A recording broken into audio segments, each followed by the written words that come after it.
నమస్తే, నేను మీ రామపేరిక. ఈరోజు మనతో పాటు ఉన్నారు అఖిల భారత రజక సంఘం జాతీయ అధ్యక్షులు మొగ్గ అనిల్ కుమార్ రజక. నమస్తే అన్న. నమస్కారం బ్రదర్. ఓకే అన్న, అసలు మీ కుటుంబ నేపథ్యం ఏంటి? మీరు మీ స్వగ్రామం ఏంటి? ఎక్కడి నుంచో మారుమూల గ్రామం నుంచి ఈరోజు జాతీయ అధ్యక్షుల వరకు మీరు వచ్చారు. అసలు ఈ ప్రయాణం ఎలా కొనసాగింది? ముందుగా 9R న్యూస్ ఛానల్ యాజమాన్యానికి ప్రత్యేకంగా ధన్యవాదాలు తెలియజేస్తా ఉన్నాను. కుటుంబ నేపథ్యం అంటే మాది నాగర్ కర్నూలు జిల్లా బిజినపల్లి మండలం లట్టుపల్లి గ్రామం.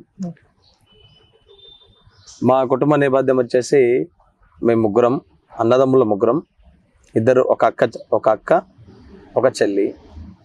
నాన్న 2011లోనే స్వర్గస్థులు అయ్యారు. అమ్మగారు ఉన్నారు. అందరం కలిసిమెలిసి ఉంటున్నాం, అందరం కలిసే ఉంటున్నాం. ఇది కుటుంబ నేపథ్యం. మాకు ఒక బాబు, నేను మా భార్య మా బాబు, అదే మా చిన్న కుటుంబమే. ఓకే, మారుమూల గ్రామం నుంచి ఈరోజు రజక సంఘానికి జాతీయ అధ్యక్షులుగా ఉన్నారు. సో మీ ఉద్యమ ఇన్స్పిరేషన్, మీ స్ఫూర్తి ఎవరు? స్ఫూర్తి అంటే నాకు చిన్న ఉన్నప్పటి నుంచి రాజకీయాల మీద కొద్దిగా అవగాహన ఉంది. అంటే చిన్న ఉన్నప్పటి నుంచే మా నాన్న రాజకీయంలో ఒక నాయకుడు ఉండే. ఆయన మీటింగ్లోకి వచ్చి పోయి వస్తుంటే అవి చూసేటోని, మా ఊర్లో కూడా రాజకీయ వాతావరణం చూసేటోని. కాబట్టి రాజకీయాల మీద కొద్దిగా అవగాహన ఉంది.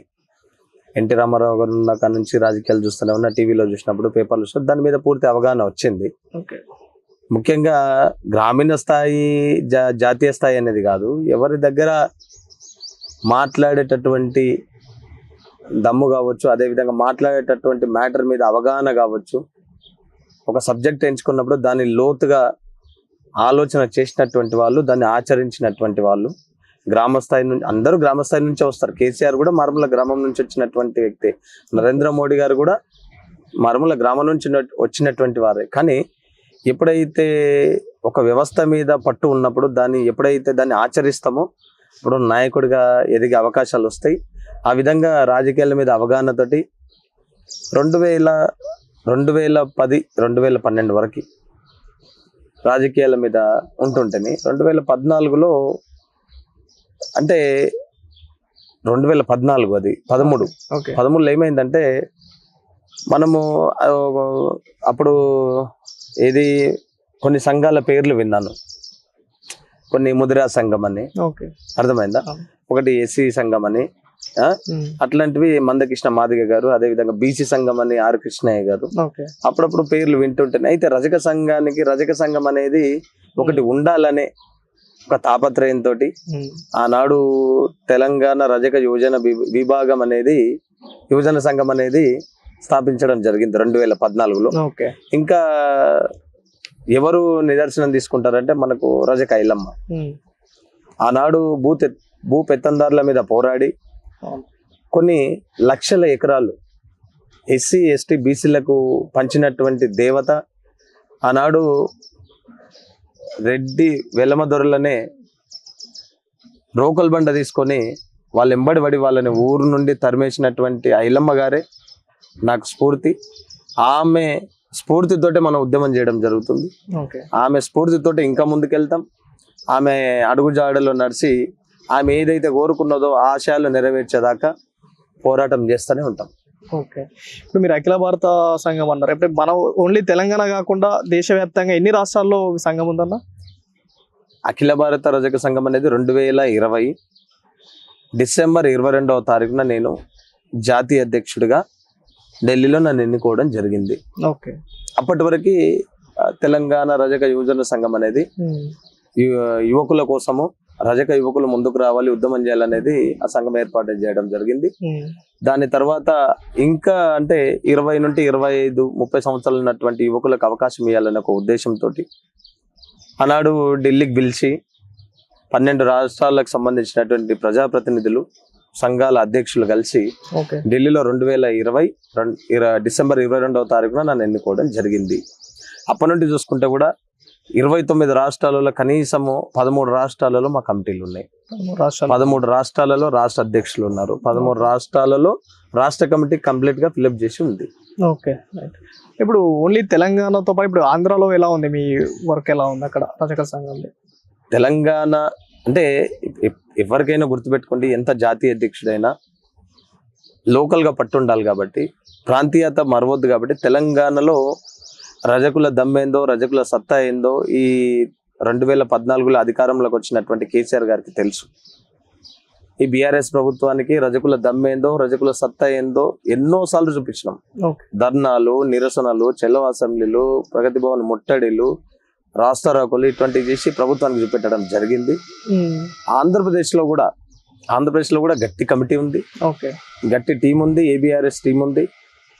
మొన్న నవంబర్ 9వ తారీఖున రజకులను ఎస్సీ జాబితాలో చేర్చాలని అమరావతి విజయవాడలో రజక మహాధరణ కార్యక్రమాన్ని చేపట్టడం జరిగింది.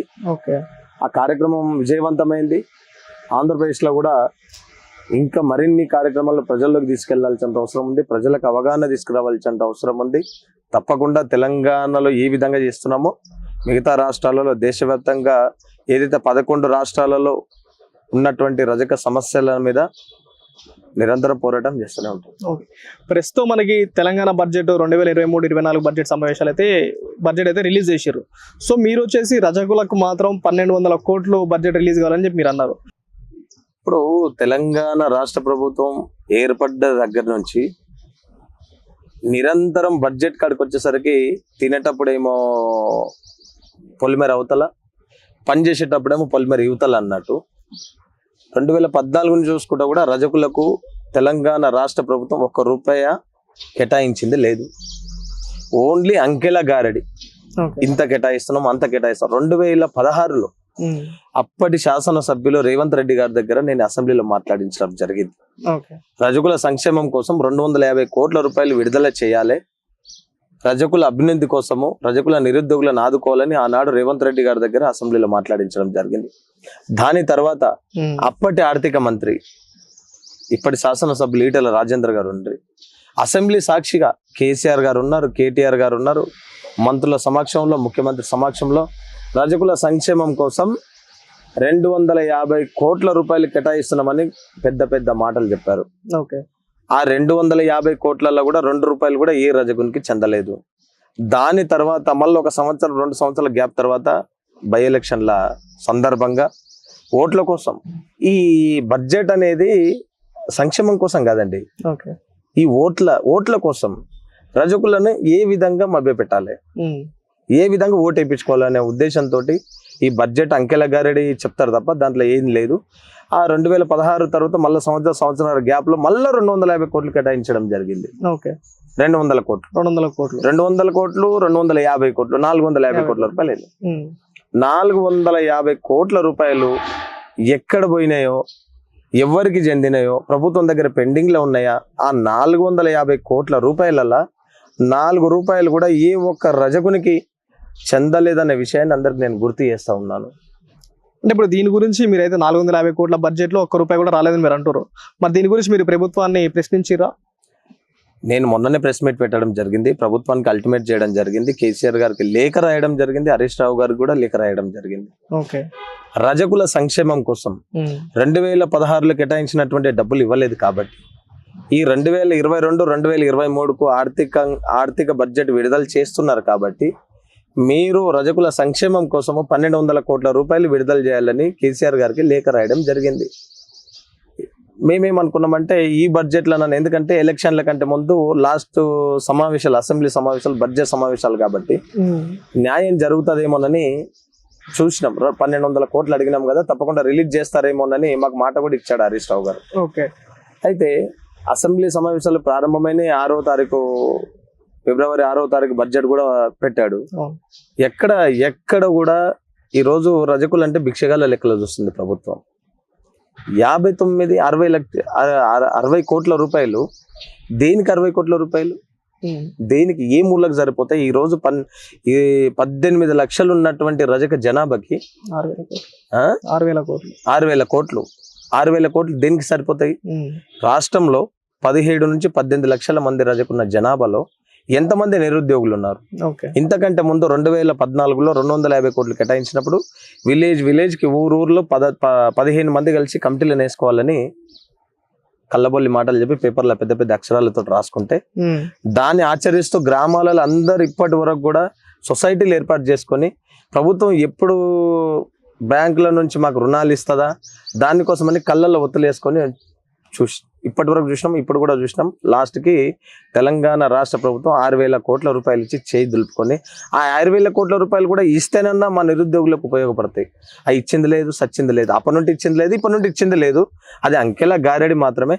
ఓకే అన్న, మీరు ఒక మాట అన్నారు, ఇప్పుడు బీసీ రజకులను ఎస్సీలో చేర్చాలని మీరు ఆంధ్రాలో కార్యాచరణ చేస్తున్నాం అని చెప్తున్నారు. సో ఇప్పుడు ఎస్సీలు అంటేనే కొద్దిగా షెడ్యూల్డ్ క్యాస్ట్ పీపుల్, వీళ్ళే ఉన్నతంగా బతకడానికి మాకు ఇంకేమైనా కావాలని చెప్పి ఆలోచిస్తారు. అలాంటిది మీరు ఒక రజక నుంచి ఎందుకు మీరు ఎస్సీలో వర్గీకరణ మాకు ఎస్సీలో కలపండి అని ఎందుకు అడుగుతున్నారు మీరు? ఇప్పుడు ఎట్లుంటదంటే, ఒక ఆంధ్రప్రదేశ్కి తెలంగాణకు సంబంధించినటువంటి రాజ్యాంగం ఉండదు.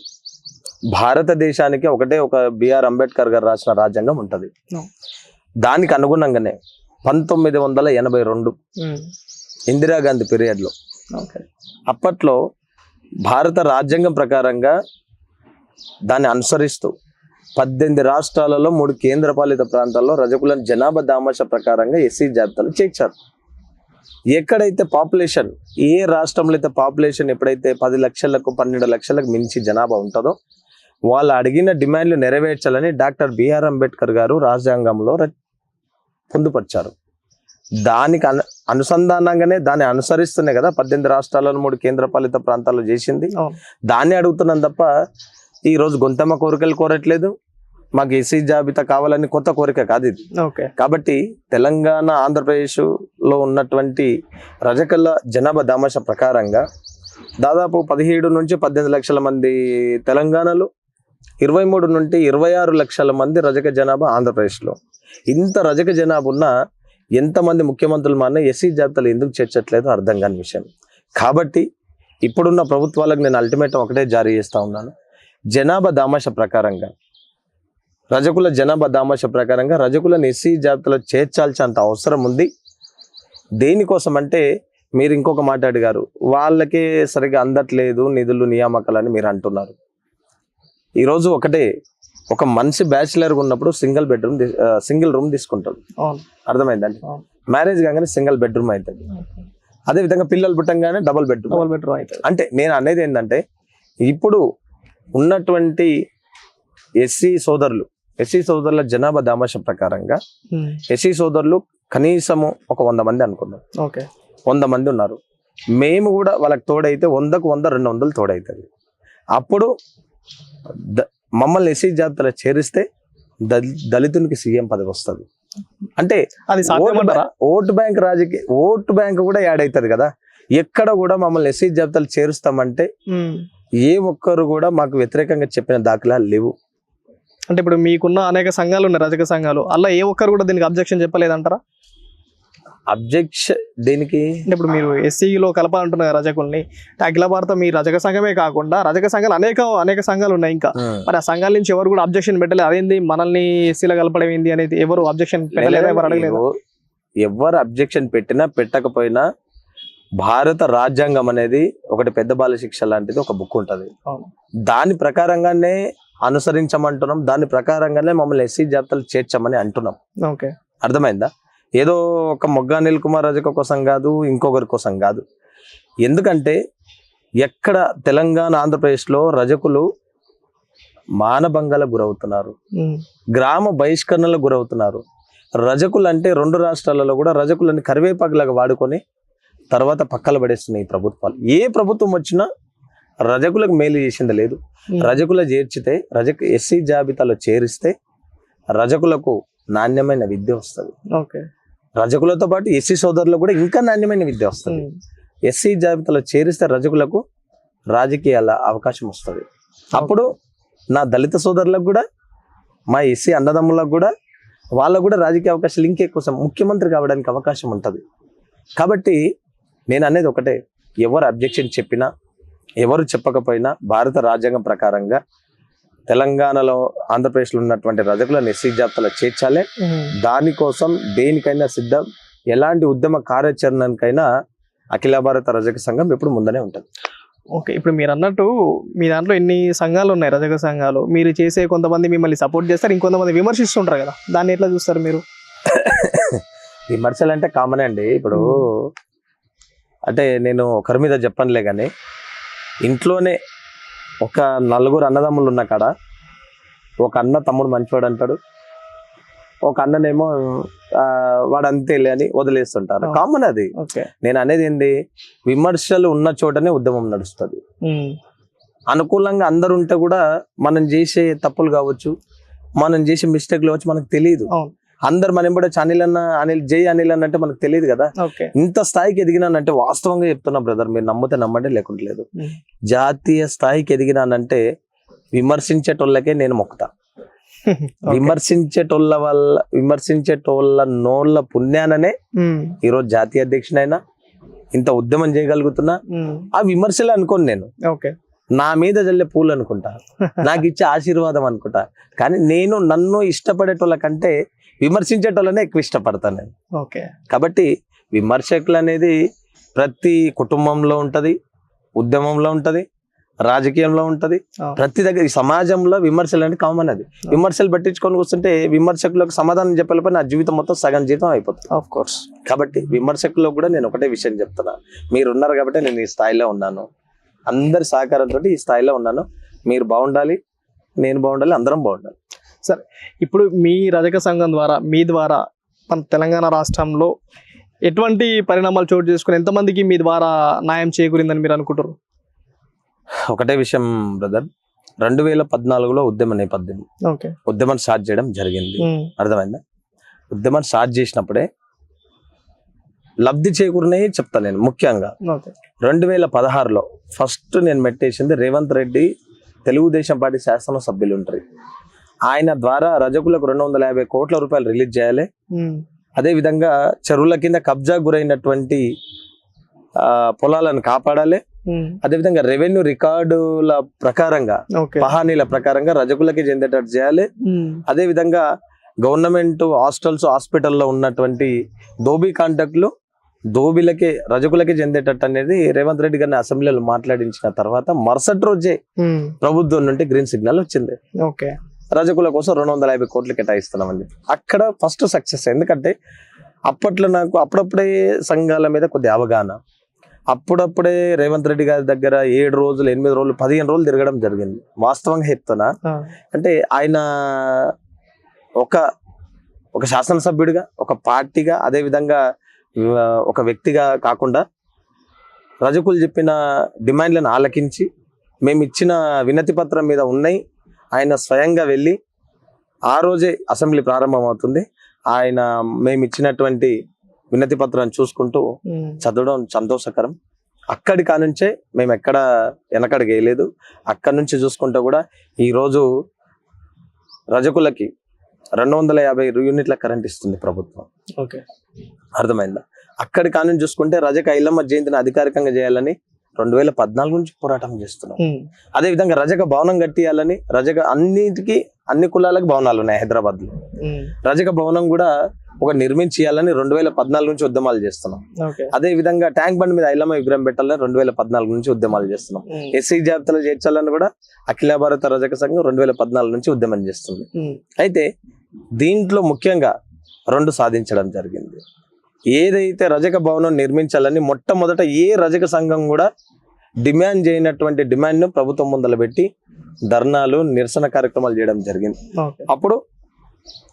అప్పటి నుండి ఉద్యమాలు చేస్తే 2017-18లో రజకులకు రజక భవనం ఇస్తున్నామని చెప్పేసి 3 ఎకరాల స్థలాన్ని మేడిపల్లి దగ్గర, మేడిపల్లి దగ్గర 3 ఎకరాల స్థలాన్ని రజకులకు కేటాయించడం జరిగింది. 2017-18.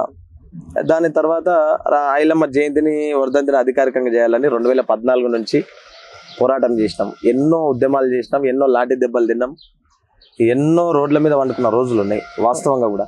దాన్ని కూడా 2021 సంవత్సరంలో అధికారికంగా చేస్తున్నామని ప్రభుత్వం అధికారికంగా నిర్వహిస్తుంది. అఖిల భారత రజక సంఘం చేసిన 2 పోరాటాలు, ఇన్ని పోరాటాలలో 2 డిమాండ్లు సాధించడం జరిగింది. రజకులకు ఏదైతే రజక భవనం కట్టిస్తామని చెప్పింది, అదే విధంగా ఏదైతే అధికారికంగా ఐలమ్మ జయంతిని అధికారికంగా చేయమని చెప్పినాం, అది చేస్తుంది. ఇంకా కూడా ప్రభుత్వం ముందర 10 డిమాండ్లతోటి 2014 నుంచి పోరాడుతున్నాం. ఇంకా డిమాండ్ చాలా ఉన్నాయి. ట్యాంక్ బండ్ మీద ఐలమ్మ విగ్రహం పెట్టాలి, ఓకే, రజక నిరుద్యోగులకు ఉద్యోగాలు ఇవ్వాలి, 50 సంవత్సరాలు నిండినటువంటి రజకులకు అసర పింఛన్లు ఇవ్వాలి. అదే విధంగా ఏదైతే రజక నిరుద్యోగులు ఉన్నారో 12,000 కోట్ల రూపాయలు రిలీజ్ చేయాలి. ఆ 12,000 కోట్ల రూపాయలలో కూడా రజకులకు షరతులతో కూడనటువంటి షరతులు లేకుండా ఫ్రీ సబ్సిడీ కింద లోన్లు ఇవ్వాలి. రజక నిరుద్యోగులని 1200 కోట్లు కదా ఆదుకోవాలి. 1200 కోట్లు. ఓకే, ఇప్పుడు మీరు కేవలం మరి మీ హక్కుల కోసమే పోరాడతారా, లేకపోతే ఏమైనా రాజకీయ పరంగా కూడా మీరు ముందు చూపు చూస్తున్నారు కదా?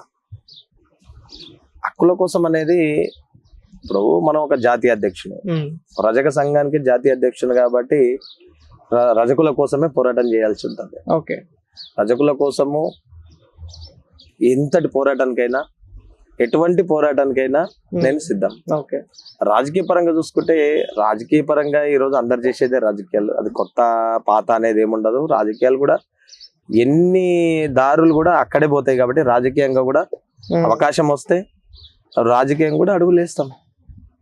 ఆల్రెడీ మనం రాజకీయ నేపథ్యం మా కుటుంబం కాబట్టి ఓకే, అవకాశం వస్తే తప్పకుండా. అంటే ఆల్రెడీ మీరు 2018లో నాగర్కర్ నుంచి ఎమ్మెల్యేగా పోటీ చేశారు, 2019లో మల్కరి నుంచి ఎంపీగా పోటీ చేశారు, 2020లో వనస్థలిపురం కార్పొరేటర్ కూడా పోటీ చేశారు మీరు.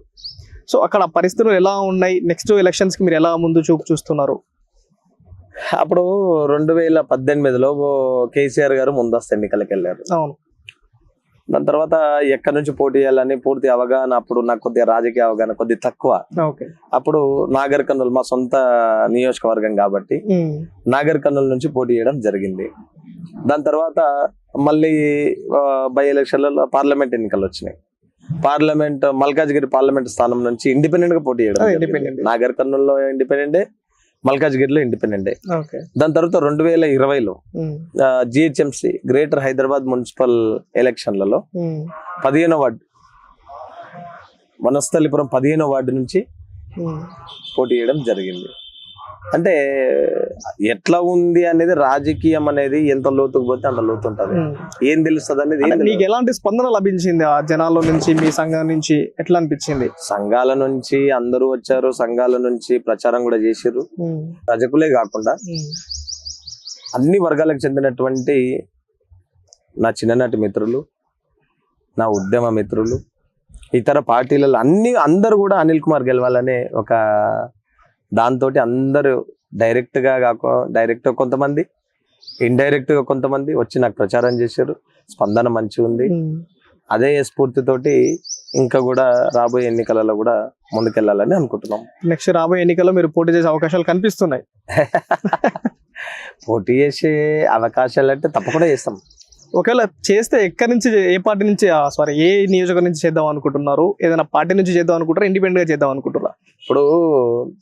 ఇప్పుడున్న పరిస్థితులలో ఇండిపెండెంట్ గా ఢీ కొట్టలేని పరిస్థితి ఎక్కడైనా కూడా. ఎందుకంటే అప్పుడు రాజకీయాల అరంగేటం చేసినాం కాబట్టి, మొట్టమొదట కాబట్టి పోటీ చేయాలనే తాపత్రయం ఉండే తప్పకుండా పోటీ చేసినాం. ఇప్పుడు కూడా చేస్తాం అనుకో, చెయ్యము అనేది కాదు. కానీ ఏంటంటే ఇప్పుడున్నటువంటి పరిస్థితిలో పబ్లిక్ లో ఉన్నటువంటి పబ్లిక్ కి తెలిసినటువంటి సింబల్ మీద పోటీ చేస్తే గెలుపు అవకాశాలు మన ఇంటి ముందలు ఉంటాయి. అది ఇండిపెండెంట్ గా వేస్తే, ఇండిపెండెంట్ గా ఏ సింబల్ వస్తుందో ప్రజలకు తీసుకెళ్ళడానికైనా సమయం సరిపోదు. అంటే ఇప్పుడు మీరు పార్టీతో సంప్రదింపులు చేసిరా? మరి సంప్రదింపులు అంటే పార్టీ నుంచి అనేది ఏం చేయలేదు బ్రదర్, అట్లేం లేదు. ఏదన్నా పార్టీ, మేజర్ పార్టీలు ఎవరైనా ముందుకు వచ్చి రజకుల కోసం, నా ఒక్కడికే కాదు రజకులకు మేలు చేస్తాం, రజకులకు చట్టసభలలో అవకాశం ఇవ్వాలి.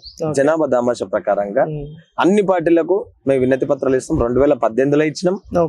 2018లో అన్ని పార్టీలకు వినతి పత్రాలు ఇస్తే ఒక బీజేపీ పార్టీ మాత్రం రజకుల నిశ్చిత జాబితాలు చేరుస్తాము, అధికారంలోకి వస్తాయని ఆ రోజు మేనిఫెస్టోలో చేర్చడం జరిగింది. అంటే నేను అనేది ఏంటి, నా ఒక్కరికే టికెట్ ఇస్తే రజకులకు మేలు జరిగినట్టు కాదు.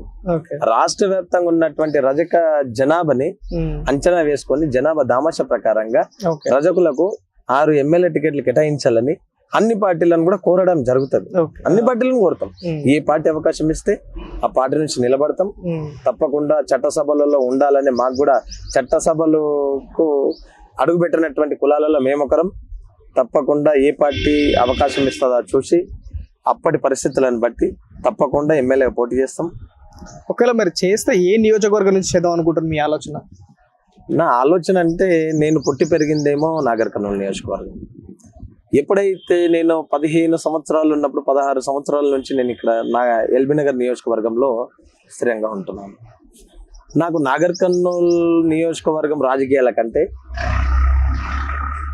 ఎల్బీ నగర్ రాజకీయాల మీద పూర్తి అవగాహన, ఎల్బీ నగర్ నియోజకవర్గం మీద పూర్తి అవగాహన. ఎందుకంటే ఈ ఎల్బీ నగర్ నియోజకవర్గంలో 11 డివిజన్లలో ఎక్కడ మేజర్ గా పేదలు ఎదుర్కొంటున్నటువంటి సమస్యలు కావచ్చు, మేజర్ గా కాలనీ వెల్ఫేర్ అసోసియేషన్లు ఎదుర్కొంటున్నటువంటి సమస్యలు కావచ్చు, 11 డివిజన్లలో ఎక్కడెక్కడ ప్రజా సమస్యల మీద పూర్తి అవగాహన ఉంది.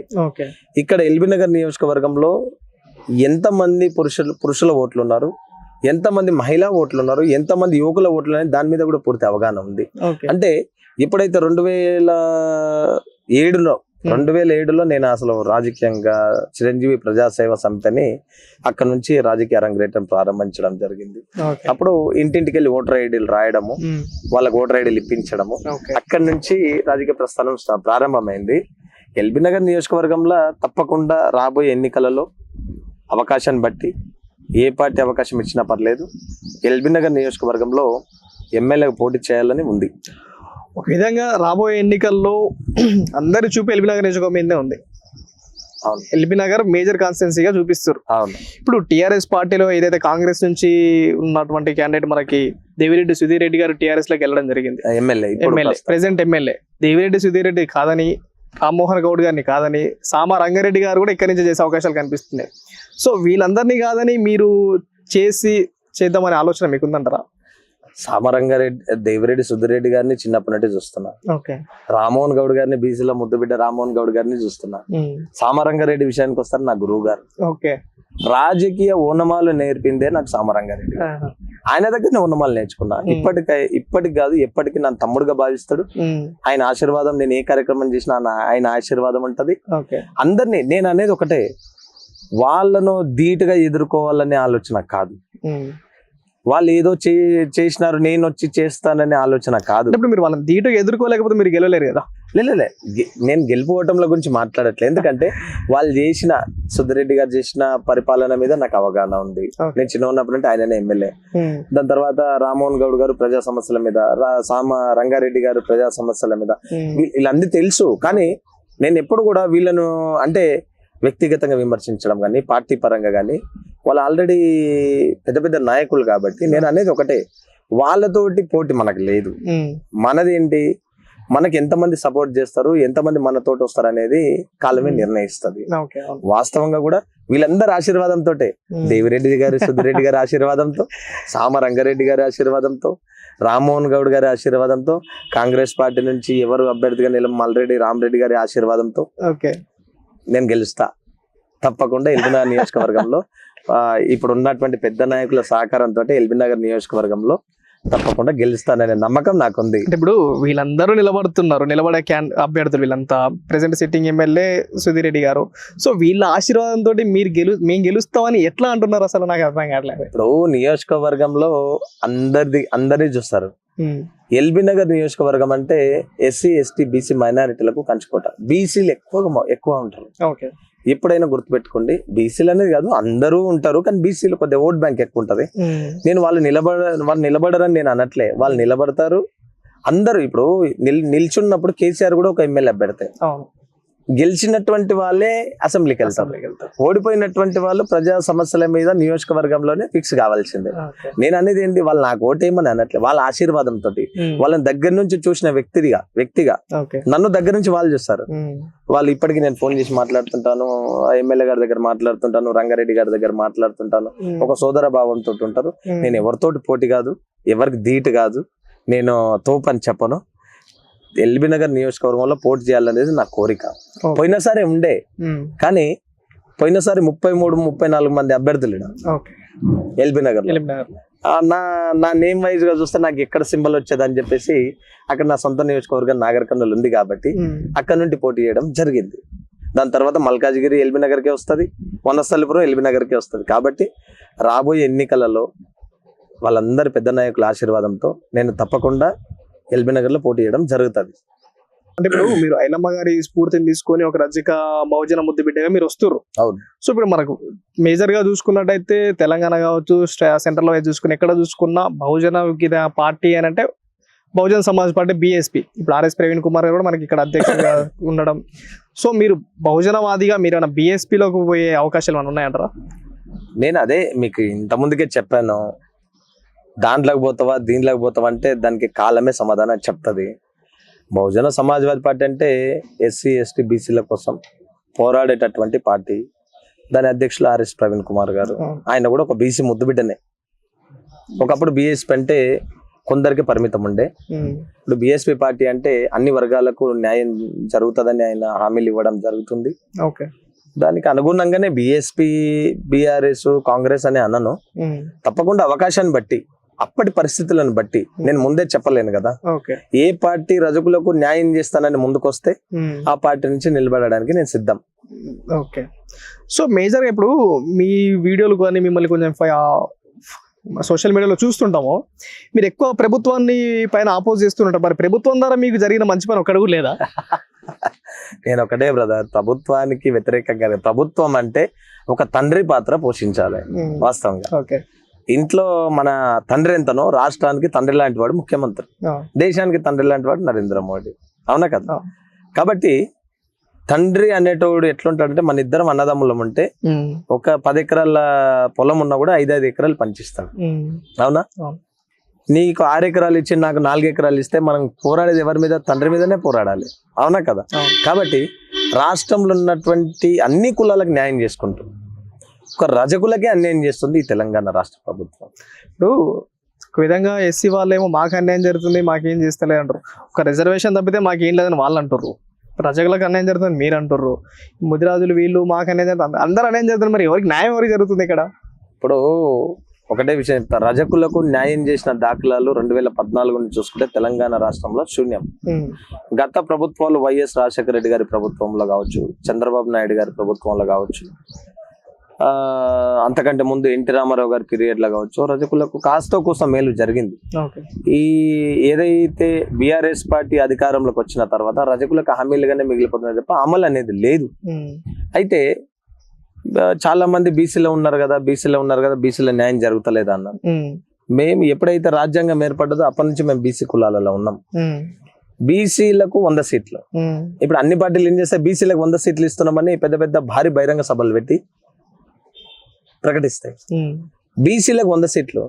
ఈ రజకుడు అనేటోడు బీసీ గాడా? ఎంతమంది రజకులకు టికెట్లు ఇవ్వడం జరిగింది పార్టీలు? పెద్ద పెద్ద మాటలేమో బీసీలకు 100 సీట్లు. బీసీలు అంటే కొన్ని కులాలకి పరిమితం చేశారు. అటువంటిప్పుడు రాజకీయంగా మాకు అన్యాయం జరుగుతుంది, చదువుల పరంగా అన్యాయం జరుగుతుంది, బీసీ లోన్ల పరంగా అన్యాయం జరుగుతుంది, ప్రభుత్వ పథకాల ద్వారా అన్యాయం జరుగుతుంది. అటువంటిప్పుడు మేము బీసీలో ఉండవలసిన అవసరం లేదు. రాజ్యాంగబద్ధంగా ఎస్సీ జాబితాలు చేరిస్తే మా పిల్లల భవిష్యత్తు బంగారు బాటలు వేయచ్చు అని ఒక ఉద్దేశంతో మేము చేయడం జరుగుతుంది. బీసీలో ఉండడం వల్ల మాకు ఒరిగింది ఏం లేదు, ఒరుగుతుందనే ఆలోచన కూడా మాకు లేదు. అర్థమైందా? కాబట్టి మాకు బీసీ వద్దు, ఎస్సీ వద్దు. ఓకే. నా జనరల్గా ఇప్పుడు చూస్తున్నాం వీడియోలు, మిమ్మల్ని ఫాలోవర్స్ చూస్తూనే ఉన్నాం. ఇందులో ప్రతి విషయం పైన మీ రజకులకు జరిగే ప్రతి విషయం పైన, అన్యాయం పైన మీరు పోరాటం చేస్తూనే ఎవరు, అనేక సందర్భాల్లో లాఠీ చార్జీలు అవుతున్నాయి, స్టేషన్లోకి వెళ్తారు. మరి వీటి గురించి ఎట్లా మీరు ఏం భయపడరా? ఎందుకు ఇంత ధైర్యంగా పోతున్నారు మొండిగా? అయితే ఆనాడు కొందరు భూమి కౌలుకేసుకొని ఐలమ్మ సాగు చేస్తుంది. ఆ రోజు వెంకటరామరెడ్డి గారు అటువంటి మహానుభావులు, మేధావులు ఊర్లో చాలా మంది ఉంటారు. వస్తే ఐలమ్మ నీకు ఎన్ని గుండెలు ఎంత అని చెప్పేసి ఐలమ్మను బెదిరించడానికి ఊరంతా కట్టకట్టుకొని పోయినారు. ఒక మాట, ఒక లేడీ అయి ఉండి, ఒక ఆడపిల్ల అయి ఉండి, ఒక మహిళా శక్తిగా ఉండి వాళ్ళని ఎదిరించి రోకల్ బండ తీసుకొని ఊరు ఎల్లగొట్టినప్పుడు మనం మగవాళ్ళం కదా, ఆమె స్ఫూర్తితోటి మనం ఉద్యమం చేసినప్పుడు మనకు భయం ఎక్కడిది? అటువంటి పోరాటం చేసిన ఇంట్లో పుట్టినాం కాబట్టి, ఐలమ్మ కుటుంబంలో మేము పుట్టినాం కాబట్టి ఎవరికి బెదరాల్సినంత అవసరం లేదు. జీవితంలో జీవితం అనేది ఒకటే ఉంటది, మళ్ళీ మళ్ళీ ఉండదు. నువ్వు ఏం చేస్తావా, రాజకీయం చేస్తావా, ప్రజలకు మంచి చేస్తావా, ఏం చేస్తావా అనేది ఈ యొక్క జీవితమే మనకు అర్థమైందా, మనలో జీవితం అనేది నేర్పుతుంది. కాబట్టి ఎవరికి బెదరాల్సినంత అవసరం లేదు. మనమేమి ఉగ్రవాదులం కాదు, తీవ్రవాదులం కాదు, బాంబులు సప్లై చేస్తలేము, చిల్లర దొంగలం కాదు. మనం ఏంది, మనకు రావాల్సిన వాటా కోసం, మనకు రావాల్సిన నిధుల కోసం, మనకు జరుగుతున్న అన్యాయాల మీద ప్రభుత్వంతో పోరాడుతున్నాం. కాబట్టి అన్ని కులాలకు న్యాయం చేసే విధంగా ప్రభుత్వం కూడా మాకు న్యాయం చేయాలని మేము డిమాండ్ చేస్తున్నాం. దానికోసం లాఠీ చార్జీలు ఇంకా మా తమ్ముడు చాలా చూసినాం మేము. చాలా 2014 చూసుకుంటే ఒక్క ఉద్యమం కాదు, ఎన్నో ఉద్యమాలు చూసినాం, ఎన్నో అరెస్టులు చూసినాం, ఎన్నో సార్లు రజకుల కోసం లాఠీ దెబ్బలు తిన్నాం, రోడ్ల మీద పడుకున్నాం. అర్థమైందా? కాబట్టి దాంట్లో బెదిరే ప్రసక్తి ఏం లేదు. అమ్మ ఎవరైతే అమ్మ ఐలమ్మ, మా నాయనమ్మ ఐలమ్మ స్ఫూర్తితో మనం ఉద్యమం చేస్తున్నాం. మా అమ్మ సుందరమ్మ గారు ఇచ్చినటువంటి పాల గట్టితనం, ఐలమ్మ గారు ఇచ్చిన స్ఫూర్తి మా లోపల ఉంది. ఆ స్ఫూర్తితో మేము ముందుకెళ్తే ఎవరికి బెదరాల్సినంత అవసరం. ఎప్పుడు బెదరాలే, ఏమన్నా వాళ్ళకు హాని జరిగే విధంగా ఎదుటి వ్యక్తులకు చేయాలి తప్ప మన డిమాండ్ల కోసం పోరాడడానికి నాకు భయం అనేది మా కుటుంబంలో అసలే లేదు. మా అన్నదమ్ములలో కావచ్చు, మా నాన్న కావచ్చు, మా నాన్న కూడా ఎవరికి బెదరలే. కాబట్టి భయం అనేది లేదు బ్రదర్. సో ఐలమ్మ గారి స్ఫూర్తి తీసుకొని ఆమె ఎలా అయితే ఒంటరిగా ఒక మహిళ ఎలా అయితే పోరాడిందో మేము అంతకంటే ఎక్కువ పోరాడి మా హక్కులను మేము సాధించుకునే మీరు కొనసాగుతారు. ఓకే, అంటే మీరు 13 స్టేట్స్లలో రజక సంఘం ఉంది, అఖిల భారత రజక సంఘం మీరు ఉందంటున్నారు.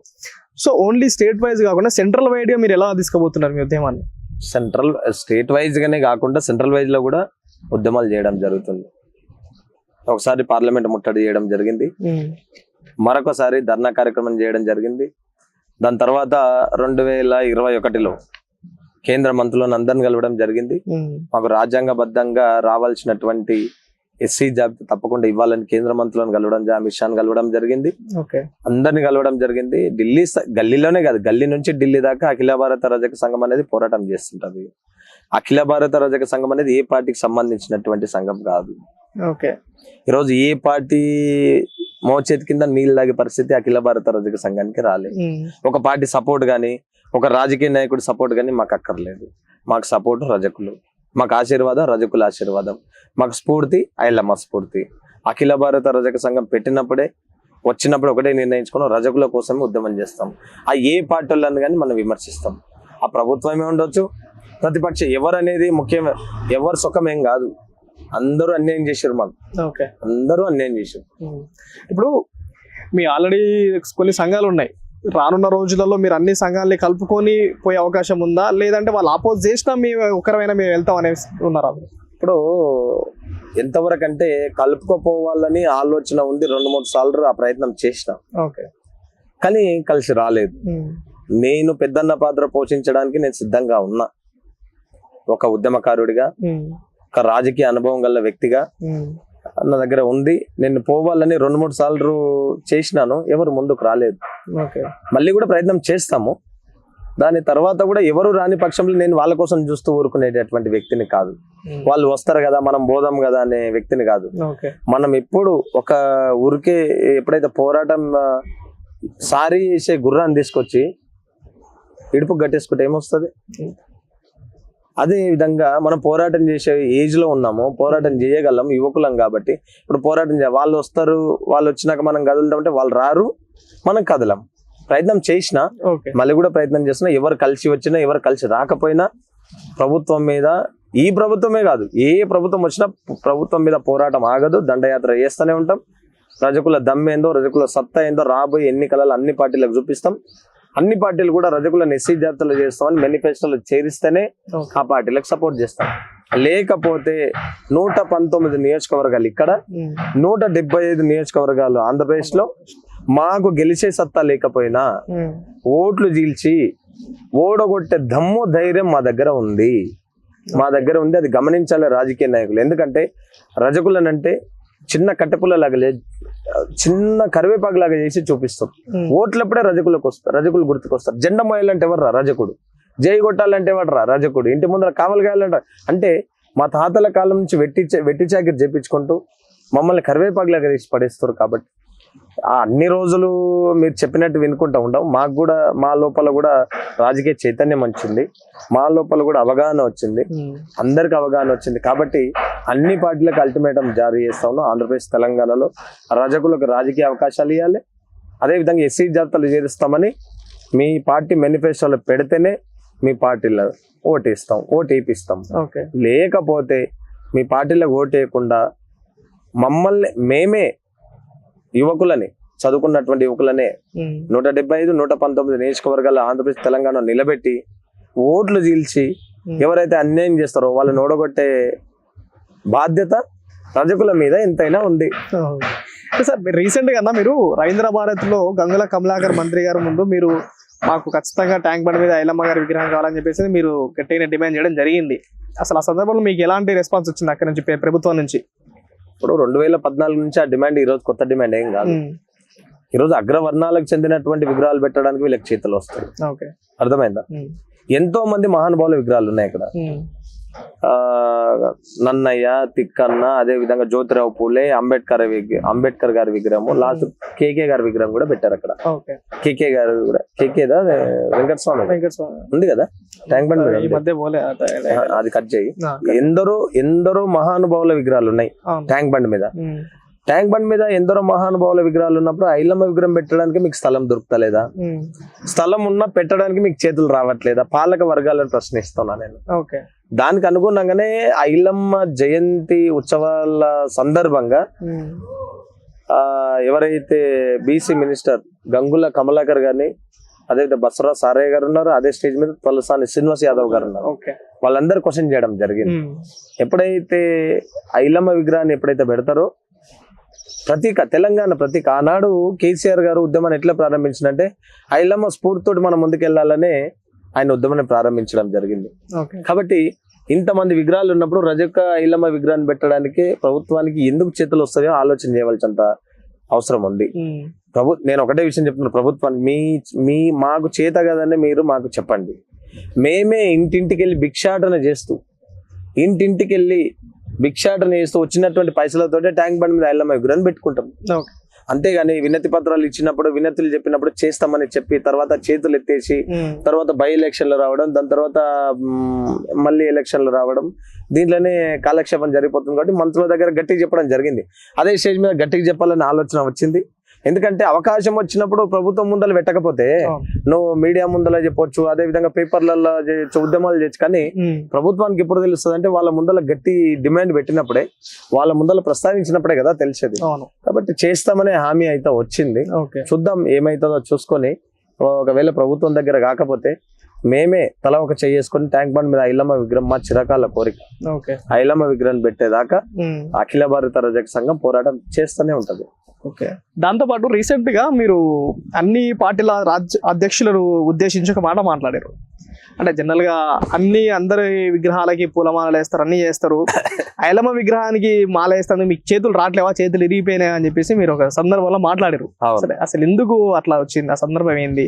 అంటే ఈ రోజు తెలంగాణలో ఉన్నటువంటి అధికార పక్షమే కాదు, ప్రతిపక్షాలు కూడా నేను ఒకటే విషయం, కాంగ్రెస్ అధ్యక్షుడు ఉన్నాడు, బీజేపీ అధ్యక్షుడు ఉన్నాడు, జనసేన జనసమితి అధ్యక్షుడు ఉన్నారు, అదే విధంగా తెలుగుదేశం పార్టీ అధ్యక్షుడు ఉన్నాడు, బీఆర్ఎస్ పార్టీ అధ్యక్షుడు ఉన్నాడు.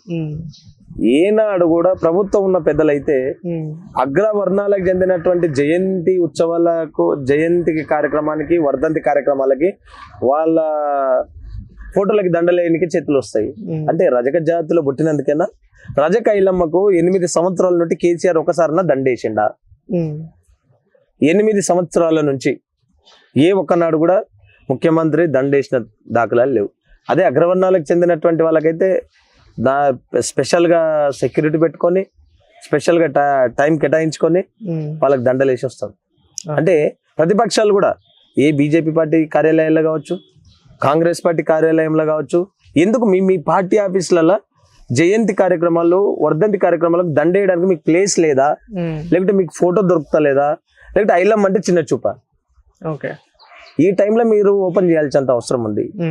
అర్థమైందా?